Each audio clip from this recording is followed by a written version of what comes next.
2 kali saya pernah di sini. Pak Ardian pernah ngajak saya juga gitu ya, nih banyak senior saya. Hari ini jadi agak gemeteran saya ngomong nih banyak senior kan.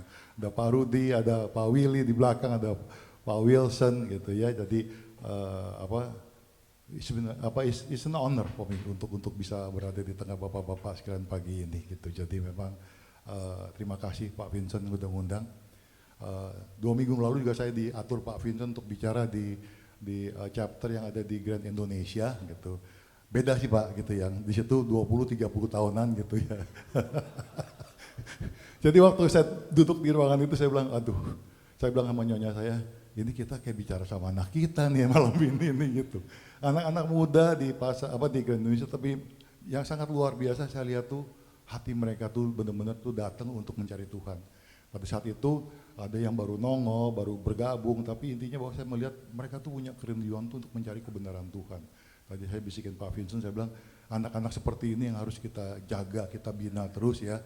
Mungkin disebut jadi full gospel junior gitu ya, tapi intinya bahwa that's how we make our life juga fruitful untuk anak-anak muda ini.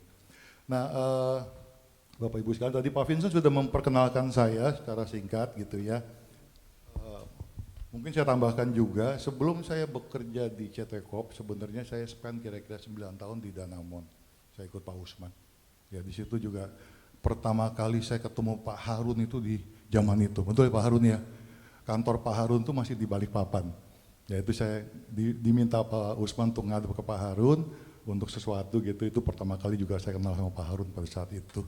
Nah Bapak Ibu sekalian, hari ini saya akan sedikit sharing, mungkin juga kesaksian ya sedikit mengenai apa yang terjadi dalam hidup saya, terutama untuk kurang lebih bicaranya 3 tahun terakhir. Bentar ya, saya atur ini dulu semuanya. Oke. Saya dalam perjalanan hidup saya, mungkin beberapa bapak-bapak di sini juga tahu, mungkin Pak Wilson juga tahu perjalanan saya. Saya bertobat tahun 2000. Di Jamaah Tuhan di akhir tahun 1999, tahun 2000 saya memberi diri untuk melayani Tuhan. Jadi dalam perjalanan saya melayani di gereja saya yang lama, yaitu MDC atau namanya sekarang GKPB. Ya. Dan saya satu-satu saya pindah ke GBI ikut Pak Niko karena istri saya kepengen sekali belajar di GBI mengenai doa dan penyembahan, jadi kita ikut pindah ke sana. Dan selama perjalanan saya di GBI, akhirnya saya end up menjadi bersama-sama Pastor Weliar Kauntu, kita sama-sama mendirikan yang namanya GBI Outbox di Plaza Indonesia. Jadi saya pada saat itu adalah juga sebagai tim pastoral atau wakil daripada Pak Weliar pada saat itu. Nah 2011 atau 2012 karena sesuatu hal dan lainnya itu, kami berdua memutuskan untuk tidak terlibat lagi pelayanan dalam gereja. Ya, jadi saat itu saya dan istri akhirnya mengambil keputusan untuk sebagai jemaat biasa.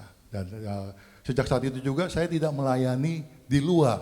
Ya, dulu sering kan di full gospel minta saya sharing juga. Pada saat itu saya mengatakan kepada diri saya bilang, rasanya nggak pantas nih gua, gitu kan. Jadi saya stop pelayanan, Bapak Ibu sekalian sejak itu. Jadi bersatu sebagai jemaat biasa, dan memang sejak itu kita juga bergabung di gereja saya sekarang, yaitu di JPCC bersama dengan Pastor Jeffrey Rahmat. Nah, apa yang terjadi dalam perjalanan, kalau orang tanya ya, saya I'm a man of faith gitu ya, saya mengasihi Tuhan, saya pengikut Tuhan Yesus, tapi memang dalam perjalanan saya selama dari 2012 sampai 2020 ngambang aja, dalam arti kata ya doa, tapi semua ngambang karena tidak terlibat dalam kegiatan sesuatu. Nah, apa yang terjadi Bapak Ibu sekalian, tahun 2020 waktu COVID mulai masuk ke Indonesia, ya di bulan Maret, saya masih ingat, saya di Januarinya saya masih ada di Eropa, tapi belum terjadi apa-apa di Eropa gitu ya. Anak saya malah bulan Februari masih honeymoon di Eropa juga, sempat kesulitan cari masker di Eropa. Anak saya ada di Spain, di Madrid, cari masker di mana-mana kosong. Terpaksa saya telepon teman saya, seorang bankir senior yang ada di Madrid, saya bilang, can you help me? Ya, karena anak saya sama suaminya nggak bisa dapat masker dan mereka masih beberapa hari di Madrid. Akhirnya teman saya itu ngumpulin masker dari teman-teman di kantor, dikirimkan ke hotel anak saya. Jadi memang itu sangat luar biasa. Jadi singkat cerita Bapak Ibu sekalian, 2020 saya waktu mengamati apa yang terjadi itu, satu hari saya berdoa. Saya bilang begini, Tuhan, umur saya sudah menjelang 60 gitu ya. Jadi saya bilang, Tuhan kalau memang Tuhan izinkan, kalau Tuhan berkenan, saya mau kembali lagi melayani Engkau. Saya nggak tahu sisa umur saya berapa lama, tapi selama saya bisa hidup di dunia ini dengan sisa hidup yang Tuhan kasih, saya mau kembali lagi melayani Tuhan, kalau Tuhan izinkan. Dan singkat cerita apa yang terjadi Bapak Ibu sekalian, 2 bulan setelah saya berdoa seperti itu, saya dikasih tahu Tuhan bahwa kenapa nggak diurus tuh persekutuan doa di kantor. Karena persekutuan doa di kantor sejak mulai COVID, stop. Saya telepon pengurusnya, saya bilang kenapa kalian nggak lanjut, ya Pak kan kita nggak bisa fisikal. Mereka nggak ngerti bagaimana untuk melakukan selanjutnya gitu, langkah selanjutnya. Saya bilang, kenapa kalian nggak buat seperti persekutuan digital, online dengan Zoom. Pada saat itu kan Zoom baru mulai gitu. Akhirnya kita memulai. Dan saya waktu berbicara dengan pengurus di kantor mengenai itu, saya juga tahu kayak Tuhan nuntun saya. Tuhan memberi jawaban terhadap doa saya. Kan saya bilang, kalau Tuhan mengizinkan dan berkenan. Nah akhirnya kita memulai persekutuan doa di kantor, dari mulai 20-30 orang, sampai hari ini kita melayani kurang lebih 100-150 orang tiap minggu. Ya. Jadi doa saya dijawab Tuhan Bapak Ibu sekalian, satu yang pertama itu. Yang kedua, beberapa bulan setelah itu, satu malam di bulan Agustus, saya habis makan malam, saya duduk, saya nyembah Tuhan, saya ambil gitar, saya nyembah Tuhan malam-malam. Lagi main gitar, nyembah-nyembah, tahu-tahu lagi bermazmur, saya dapat satu melodi. Ya, dan saya bilang, aduh ini enak nih gitu kan. Saya coba isi dengan lirik, masuk lagu tersebut. Kemudian saya baru sadar kalau melodi tersebut atau lagu tersebut adalah bagian daripada ref satu lagu. Bukan bagian depannya gitu, bukan bagian verse-nya. Malam itu saya berdoa sama Tuhan, saya bilang gini, Tuhan, kalau Tuhan mau ngasih lagu jangan tanggung-tanggung. Gitu. Saya bilang, depannya tolong dikasih juga dong Tuhan gitu, karena by the way Bapak Ibu sekalian, saya tidak pernah bisa menulis lagu seumur hidup saya. Saya bisa main gitar, ya. Kalau Pak Vincent mungkin lebih jago main gitarnya. Tadi udah minta kuncinya F gitu kan ya. Kalau saya main gitar kuncinya terbatas Pak Charlin. Ya, kayak kunci mobil, 11, 12, 13, 14 gitu ya. Nah, jadi malam itu ternyata, saya kaget. Tuhan kasih saya lagu gitu ya. Jadi malam itu waktu saya habis berdoa seperti itu, nggak lama memang Tuhan memberikan inspirasi untuk saya nulis bagian depan lagu tersebut. Dan lagu pertama seumur hidup yang pernah saya tulis itu tertulis dalam waktu kurang lebih 40 menit. Mujizat Tuhan. Ya. Buat saya itu mujizat karena memang tidak pernah bisa nulis lagu. Lagu udah jadi bingung Bapak Ibu sekalian. Kenapa? Ini lagu mau diapain? Saya bukan penyanyi gitu kan. Kalau saya tawarkan lagu ini kepada penyanyi di gereja pun atau penyanyi terkenal rohani gitu seperti Sari Simorangkir atau Sidney Mohede, dia bilang siapa lu kan gitu kan. Udah bingung, saya coba memberikan lagu itu kepada beberapa teman malam itu juga. Saya bilang, bro ini ada lagu gue dapat dari Tuhan, kalau memang ini pakai aja. Karena saya bukan penyanyi dan saya memang bukan penyanyi profesional dan saya juga bukan penulis lagu profesional. Malam itu ada beberapa teman mengatakan, lagu lu bagus, kenapa nggak lu terusin aja, gitu. Dan dia bilang begini, yang membuat saya itu agak tersentak itu, dia bilang, kalau lu mau, Tuhan pasti kasih lagi. Ya. Jadi waktu itu malam itu saya bilang gini, Tuhan kalau memang Tuhan kasih ya udah, saya coba jadikan dan saya persembahkan kembali kepada Tuhan. Tanpa embel-embel mau jadi penyanyi terkenal gitu ya, umur 60 mau nyanyi terkenal gimana sih Pak gitu kan ya. Nah, udah kakek-kakek lagi kan gitu. Jadi pokoknya dia bilang, apapun yang Tuhan kasih saya persembahkan kembali kepada Tuhan. Urusan lagu ini memberkati 1 orang, 2 orang, 3 orang, 5 orang, 1000 orang, bukan urusan saya. Urusan saya adalah saya menanam benih saya menabur untuk Tuhan. Setelah itu urusan saya selesai. Dan Bapak Ibu apa yang terjadi? Dari 1 lagu, 2 lagu, 3 lagu, 4 lagu, 5 lagu, datang terus hampir tiap bulan tuh dapat 2-3 lagu. Album pertama saya dapat saya selesaikan dalam waktu 3 bulan dari sejak lagu pertama itu ditulis. Ya, bulan Agustus, bulan Oktober selesai, bulan Desember album pertama diluncurkan. Nah, itu Voice of My Heart. Karena lagu-lagu yang saya tulis itu memang semuanya berhubungan dengan kehidupan pribadi saya dengan Tuhan.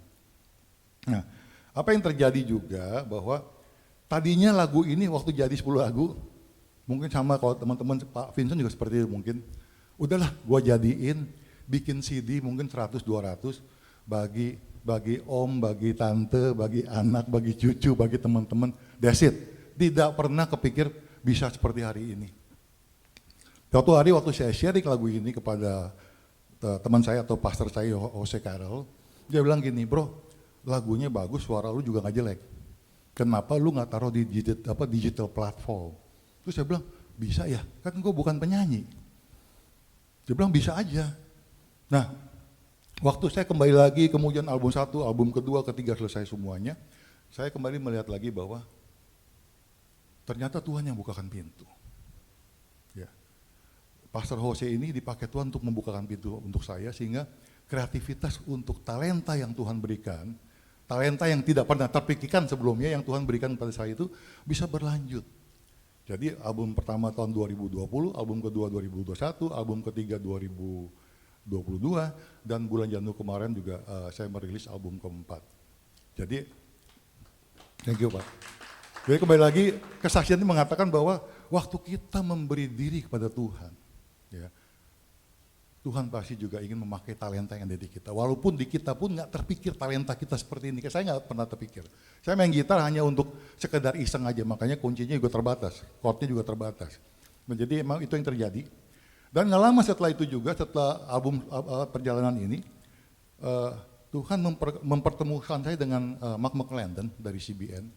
Dan disitulah kita berkolaborasi membuat satu program YouTube atau podcast di YouTube yang kita namakan Jawaban Marketplace. Yang tadi Pak Vincent sudah katakan bahwa itu adalah bagian daripada saya membagi hidup saya kepada teman-teman yang muda mengenai pengalaman perjalanan saya sebagai seorang profesional selama hampir 40 tahun.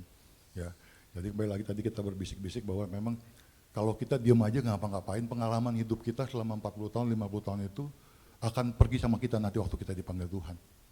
Tapi di sisa hidup kita ini kalau memang kita bisa bagi kepada teman-teman yang muda, paling enggak kita bisa memberitahu mereka untuk tidak berbuat kesalahan yang sama seperti apa yang kita lakukan waktu kita masih muda, Bapak Ibu sekalian. Nah itu adalah kesaksian saya, jadi saya belum mulai sharing, ini baru kesaksian.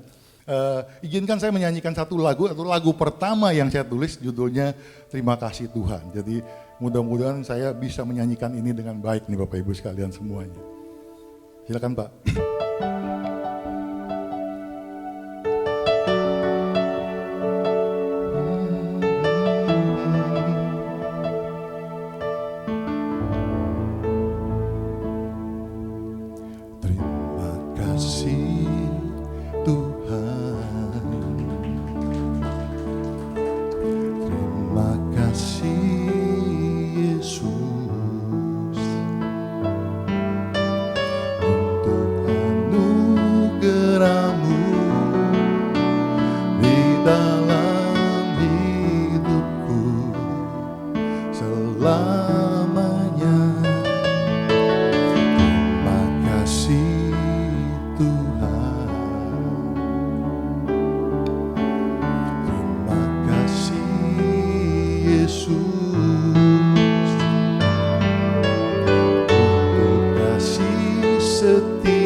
Saya akan nyanyi lama-lama ya, kalau kan nanti lama-lama.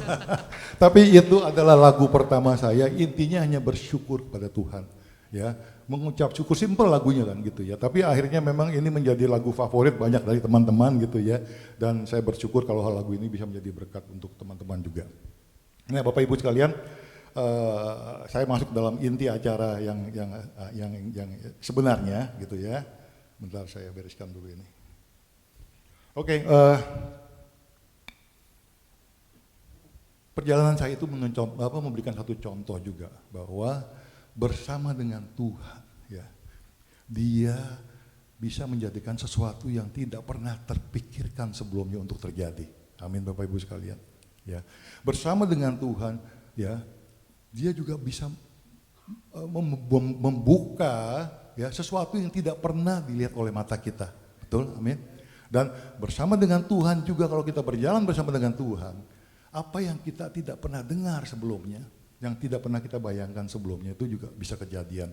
Dan itu yang terjadi dalam apa yang tadi saya sharingkan kepada Bapak Ibu sekalian. Pagi ini mungkin singkat aja, saya juga akan sharing simpel-simpel aja Bapak Ibu sekalian. Ya, ada satu tema yang Tuhan berikan kepada saya. Jadi yang ingin saya sharingkan bukan khotbah yang dibuat untuk di gereja dan lain-lain. Jadi sangat pribadi juga, tapi saya berharap ini menjadi berkat untuk Bapak Ibu sekalian. Ya. Di bulan Desember, suatu hari itu, tanggal 26 kalau nggak salah, saya lagi duduk, saya lagi saat teduh, tahu-tahu ada dua kata yang berbunyi gitu ya, mengiang di pikiran saya, yaitu with God. Dua kata simple, with God, bersama dengan Tuhan bahasa Indonesianya. It's a simple words, simple gitu ya, tapi bagi kita yang mengerti esensi dari kata tersebut, dua kata ini sebenarnya sangat-sangat meaningful dan sangat-sangat powerful sekali. With God. Tadi kesaksian Pak Jimmy juga sempat menceritakan seperti bagaimana perjalanan selama berapa tahun ini dengan berbagai sakit penyakit yang dialami, tapi bersama dengan Tuhan bisa kita lalui. Ya. Dan waktu saya terima dua kata ini, akhirnya saya duduk, saya merenung. Kebetulan memang di awal Januari saya harus membuka persekutuan doa untuk saya yang sharing. Jadi akhirnya tanpa kesulitan saya ambil bolpen, saya tulis di kertas semua, jadilah bahan khotbah untuk saya di bulan Januari, Bapak Ibu sekalian. Nah, yang membingungkan gini, dalam perjalanan seminggu 2 minggu dari saya mendapatkan kata-kata itu, saya masih menulis dari versi apa yang saya mengerti. Tapi ternyata waktu dalam perjalanan, saya melihat dari beberapa postingan hamba-hamba Tuhan, ternyata mereka juga memberi tema yang sama untuk sharing mereka di awal tahun, Bapak Ibu sekalian. Ya, yang terjadi misal Pastor Jose sendiri, dia memberikan judul khotbahnya Drawing Near to God. Mendekatlah dengan Tuhan. Ya, kemudian saya lihat lagi ada beberapa teman tulis Walk with God, berjalanlah bersama dengan Tuhan. Kemudian saya juga bertanya, Tuhan ini ada apa? Kok saya dikasih tulisan with God, kemudian ada teman-teman membuat tema yang semuanya mirip. With God, walk with God, drawing near to God. Saya tuh bertanya Bapak Ibu sekalian, what's going on, Lord? Gitu. Ini ada pesan apa? Kok kita bisa terima message yang sama gitu dalam waktu yang bersamaan? Ya. Di sisi lain tadi sudah disebutkan bahwa di sisi lain dunia, media maupun pemimpin-pemimpin dunia, presiden, menteri berbicara tahun 2023 adalah tahun yang akan gelap. Betul Pak? Ya, berita seperti itu kan ya. Tahun 2023 kita akan mengalami resesi. Ya, negara barat, Amerika, Eropa juga akan mengalami resesi. Buktinya apa? Inflasinya tinggi. Ya, supply berkurang. Karena ada perang Ukraina sama Uni Soviet, sama Rusia. Jadi kembali lagi, saya coba menghubungkan dua ini. Ya, sisi lain yang saya bilang, dunia pun di-endorse oleh yang namanya World Bank atau IMF mengatakan bahwa yes, kita akan mengalami resesi. Ya, World Bank malah melakukan adjustment dari proyeksi pertumbuhan dunia 3% diturunin di akhir tahun menjadi 1,7%. Dan mereka ini bukan orang sembarangan ya Pak, betul ya? Mereka itu ahli-ahli ekonomi, mereka tuh bisa melihat apa yang terjadi secara keseluruhan untuk bisa mengatakan kita akan mengalami resesi. Nah, Tuhan kenapa bicaranya satu sisi lain? Tuhan nggak bicara resesi akan datang, ya. Tuhan tidak bicara mengenai dunia akan gelap, ya. Nah, yang mengatakan, kalau bos saya bilang, orang tuh yang ngomong dunia gelap, dia yang gelap tuh, gitu. Dia nggak bisa lihat terang, makanya dia gelap, katanya gitu kan. Jadi kembali lagi, ada dua ekstrim. Satu sisi dunia mengatakan kita akan susah. Tapi satu sisi Tuhan mengatakan, walk with me, be with me, draw near to me. Saya coba sambungkan itu Bapak Ibu sekalian. Saya bilang, oh ternyata kita nggak tahu, ya, resesi mungkin akan datang, kesulitan mungkin juga akan datang. Tapi Tuhan sudah warning kita, ya, be with me, walk with me, ya, draw near to me. Nah, jadi saya mengamini apa yang Tuhan ngomong. Makanya saya ingin menyampaikan ini juga bahwa kita nggak tahu apa yang terjadi di depan.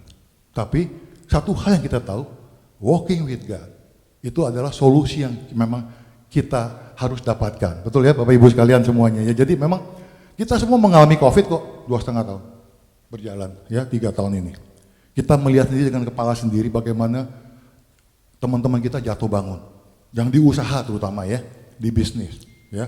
Sampai juga ada usaha harus tutup karena COVID. Karena PPKM dan lain-lain semuanya. Ya. Saya waktu hit pertama COVID, kita masih lihat wait and see, oke? Tapi waktu hit kedua COVID, waktu tahun 2021, waktu Delta menyerang, kita udah hampir setengah mati. Betul yang di bisnis? Jadi kita dipukul lagi kedua kali, sampai kita nunduk seperti ini, ya. Doa saya pada Tuhan pada saat itu, Tuhan jangan terjadi lagi seperti wave seperti yang terjadi dengan Delta, karena kalau sebagai pengusaha kita dipukul sekali kita bertahan, dipukul kedua kali kita masih bisa bertahan, tapi kalau dipukul ketiga kali kemungkinan kita nggak bisa bertahan loh. Ini dunia akan hancur gitu kan. Nah, saya juga mengalami pribadi waktu Delta, saya di keluarga 13 orang kenal Delta semua. Cucu, anak, istri, kebetulan saya nggak kena. Cucu, anak, istri, mbak di rumah, suster, security, driver, semuanya kena, 13 orang rata. Tapi puji Tuhan tidak ada yang parah Bapak Ibu sekalian, Tuhan sangat baik. Nah jadi kembali lagi bahwa kita mengalami kok. Dan kita lihat juga sendiri bagaimana bagi orang-orang yang percaya kepada Tuhan, kita bisa melalui ya musim demi musim ini, ya. Dan hari ini kita ada di sini semua, ya. Hari ini saya percaya kita semua diberkati oleh Tuhan, kita diberikan juga kesehatan yang sangat luar biasa oleh Tuhan. Amin, Bapak Ibu sekalian. Nah,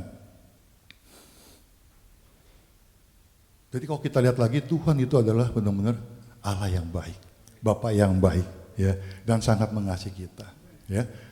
Orang bilang akan begini, akan begitu, Tuhan nggak bisa ngomong apa-apa, cuma bilang, just be with me, ya, berjalanlah bersama dengan saya, lebih dekatlah dengan saya Bapak Ibu sekalian. Jadi koneksi daripada dua hal yang saya ceritakan tadi, ya, buat saya bahwa ini mengingatkan saya kembali, saya harus lebih serius lagi berjalan dengan Tuhan di tahun ini, ya. Masalah boleh terjadi, ya, mungkin kerusuhan boleh terjadi, saya bilang chaos gitu ya, maksudnya kebingungan dan lain-lain semuanya gitu. Tapi bersama dengan Tuhan, ya, kita bisa atasi itu semua Bapak Ibu sekalian, ya. Ada satu quote yang saya suka. Satu quote mengenai courage, ya, atau keberanian dalam bahasa Indonesianya. Quote ini mengatakan demikian, courage is not the absence of fear. Keberanian itu bukan tidak ada ketakutan, ya. Keberanian itu bilang it is a feeling of fear. Ini adalah feeling takut. Kita punya rasa takut, ya. It is a feeling of doubt. Kita punya keraguan-raguan. It is a feeling of insecurity, ya, ketidakamanan, ketidaknyamanan. And it is a feeling of uncertainty, dia bilang. But quote ini mengatakan deciding that something else is more important. Jadi courage itu bukannya bilang kita hilang rasa takut, ya. Kita akan merasakan takut, kita akan merasakan bingung, kita akan merasakan khawatir. Tapi kita juga memutuskan bahwa di luar rasa takut, khawatir, dan kebingungan tadi, ada satu yang penting. Pertanyaan saya hari ini, pagi ini kepada kita semuanya, ya. Apa yang paling penting buat Anda dan saya di dalam hidup ini? Kalau kita katakan bahwa Tuhan Yesus itu yang terpenting dalam hidup saya, ya, ketakutan tadi, kekhawatiran tadi boleh ada, manusiawi. Kalau kita takut itu manusiawi, tapi Cara pandang kita melihat kesulitan, cara pandang kita melihat kegelapan, cara pandang kita melihat kekhawatiran, itu akan berbeda dengan orang-orang dunia. Amin Bapak Ibu sekalian. Ya. Di dalam Filipi 4 ayat 7 tertulis demikian. Damai sejahtera Allah yang melampaui segala akal akan memelihara hati dan pikiranmu dalam Kristus Yesus. Ya. Dalam situasi sekacau apapun, kalau kita berjalan bersama dengan Tuhan, believe me, kita sendiri mengalami waktu COVID. Damai sejahtera Tuhan itu ada sama kita. Waktu saya mengalami satu keluarga itu kena, tinggal sisa saya satu yang tidak kena Delta. Saya bingungnya, saya tuh rasanya damai-damai aja tuh. Saya percaya Tuhan akan sembuhkan keluarga saya. Dan itu dalam 2 minggu semua sembuh. Padahal waktu Delta, nolongin orang kita juga banyak bro. Yang orang malam-malam minta tolong masuk ke rumah sakit, saya telepon Pak Edi, saya telepon teman-teman yang ada di MTEK, minta kamar, saya telepon di rootnya PIK, teman saya SMA, minta kamar. Dan melihat mereka yang masuk, kemudian nggak lama dapat berita, sudah dipanggil Tuhan. Ya itu kejadian benar. Ya, sampai nolongin anak umur 30 tahun lagi hamil kena COVID, akhirnya anaknya bisa lahir, tapi yang ibunya nggak bisa ditolong. Karena dia punya oksigen, kadar oksigen dalam tubuhnya itu sudah nggak bisa ditolong. Jadi kembali lagi bahwa bersama dengan Tuhan itu masalah akan ada, iya. Ketakutan pasti kita alami juga, iya. Tapi cara pandang kita, tadi seperti yang Pak Jimmy katakan, cara pandang kita menghadapi masalah tersebut berbeda loh. Ya. Saya kasih perumpamaan gini, kalau kita berdiri di lobi ini, di lobi gedung tadi, yang kita lihat apa, Bapak Ibu sekalian? Pandangan mengenai lobi, ada sapam, ada sedikit jalanan, mungkin lagi macet. Itu pandangan kita waktu kita berdiri di lobi. Kalau kita berdiri di atas gedung ini, apa yang kita lihat? Pandangan lebih luas, ya sekelilingnya kelihatan semuanya. Ada gedung-gedung, bahkan kalau di kantor saya tuh kalau lagi clear banget, bisa lihat Gunung Salak di selatan. Berdiri di lobi, saya umpamakan seperti kita berjalan tanpa Tuhan, Bapak Ibu sekalian. Okay. Tanpa Tuhan, kita akan melihat segala sesuatu dengan sangat terbatas. Dengan kemampuan yang kita miliki, dengan hikmat manusia yang kita miliki. Tapi waktu kita berdiri di atas gedung, atau di rooftop sebuah gedung, sama seperti kita melihat atau kita berjalan bersama Tuhan, dan bagaimana kita melihat sekeliling kita. Jauh lebih luas. Ya. Dan di Amsal 2 juga mengatakan bahwa Tuhanlah yang memberikan hikmat, pengetahuan akan kehidupan. Gitu. Jadi kembali lagi Bapak Ibu sekalian, message yang ingin saya sampaikan hari ini adalah bahwa apapun kita akan hadapi, ya mungkin kekacauan atau mungkin juga sesuatu yang pertumbuhan ekonomi kita nggak tahu gitu situasi tahun ini gitu ya, membingungkan Bapak Ibu sekalian. Kalau dengar berita, tadi saya cerita Pak Vincent, semalam ada berita lagi, ya. Di Amerika ternyata, itu baru dirilis kemarin sore, beritanya bahwa employment take di Amerika itu hampir 520.000 sepanjang bulan Januari. Prediksinya adalah hanya 400.000, jadi jauh lebih tinggi dari prediksi. Artinya apa? Di Amerika orang dapat pekerjaan banyak nih, ya orang punya income, gitu. Tapi dia bilang berita baik ini sebenarnya not a good news di berita tersebut. Kenapa? Amerika kan mengalami inflasi yang tinggi. Diharapkan inflasi ini akan turun, right? Tapi kalau orang-orang ini dapat kerja, punya uang, bisa belanja, inflasi katanya nggak turun. Jadi di satu sisi baik, di satu sisi bilang nggak baik. Berita membingungkan Bapak Ibu sekalian. Ya. Di bulan Januari ada berita juga mengatakan bahwa Eropa kemungkinan tidak akan mengalami resesi. Desember masih mengatakan bahwa akan resesi. Jadi berita itu membuat kita bingung. Jadi kembali lagi prinsip saya, dan saya mungkin ini juga bisa sama dengan Bapak Ibu sekalian, ya apapun yang dikatakan dunia, ya yang penting buat kita itu adalah apa yang dikatakan oleh Tuhan. Amin. Ya, berjalan bersama dengan Tuhan. Ya, draw near to God. Ya, di Yakobus 4 mengatakan bahwa apa? Mendekatlah kepada Tuhan dan Tuhan akan mendekat. Sebagian dari kita mengatakan, wah, nih Tuhan jauh. Padahal kita yang jauh kan? Ya, di Yohanes 1 ayat 14 mengatakan bahwa ya firman itu berubah menjadi manusia dan tinggal di dalam kita. Betul, Pak Ardian? Ini yang kita sering bahas di OTB gitu ya. Dan kembali lagi bahwa yes, jangan berpikir Tuhan jauh, Tuhan dekat. Tapi kita perlu mendekat. Ada bagian kita, ada bagian Tuhan Bapak Ibu sekalian dalam perjalanan ini. Nggak pernah kita cuma bilang Tuhan aja, tapi kita juga harus mengerjakan bagian kita. Ya. Nah, saya akan tutup dengan satu ayat saya yang saya cukup favorit, yaitu mengenai Yesaya pasal 1 ayat 10. Kamu hafal mungkin ya. Jadi memang ini ayat favorit saya, dikatakan bahwa janganlah takut sebab aku menyertai engkau, janganlah bimbang sebab aku ini Allahmu, aku akan meneguhkan, bahkan aku akan menolong engkau, aku akan memegang engkau dengan tangan kananku yang membawa kepada kemenangan. Amin Bapak Ibu sekalian. Nah, tadi waktu awal saya kesaksian, saya katakan kan bahwa saya berdoa, Tuhan di sisa hidup saya, kalau boleh saya kembali melayani Engkau. Kalau Tuhan mengizinkan saya kembali melayani Engkau. Nah, ada satu lagu Bapak Ibu sekalian, saya mau nyanyi lagi boleh ya? Ada satu lagu yang ditulis oleh teman saya atau adik saya namanya Franky Kuncoro, seorang penyanyi dan penulis lagu rohani. Lagu ini sangat kena buat saya. Ya, waktu saya dengar itu adalah bagian daripada konfirmasi Tuhan terhadap apa yang saya minta waktu doa saya. Ya. Judulnya adalah Suatu Saat Nanti. Ya. Saya ambil teksnya dulu Bapak Ibu sekalian.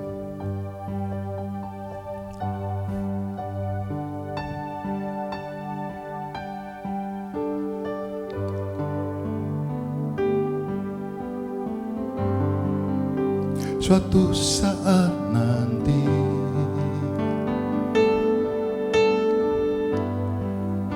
tubuhku kan terbaring,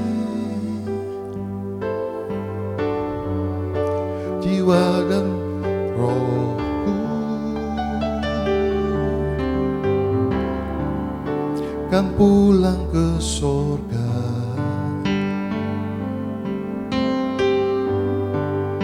Bila hari itu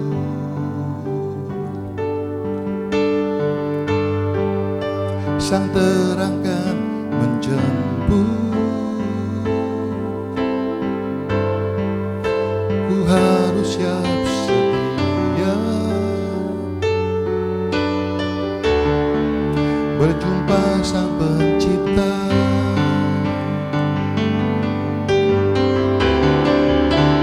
Sebab itu ku mau mengasihi, ku mau mengampuni, melayani Tuhan dan sesama.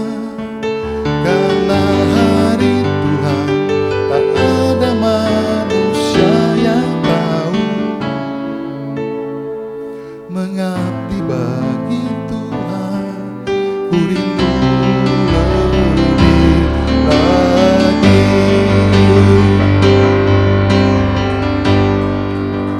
bila hari itu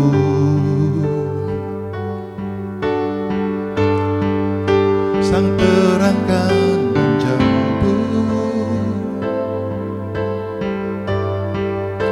ku kan terima upah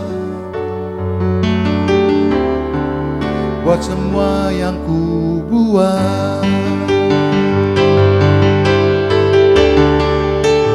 Sebab itu ku mau mengasihi, ku mau mengampuni, melayani Tuhan dan sesama. Karena hari Tuhan tak ada manusia yang tahu, mengabdi bagi Tuhan ku rindu lebih lagi. Bapak Ibu sekalian, kita hampir semuanya seumuran, ya. Saya mengajak kita semua di hari-hari yang kita miliki, yuk kita lebih mengasihi Tuhan, kita mengabdi pada Tuhan, dan kita melayani Tuhan, agar sisa hidup kita, apapun yang kita lakukan, kita masih tetap bisa berbuah buat Tuhan. Amin. Terima kasih.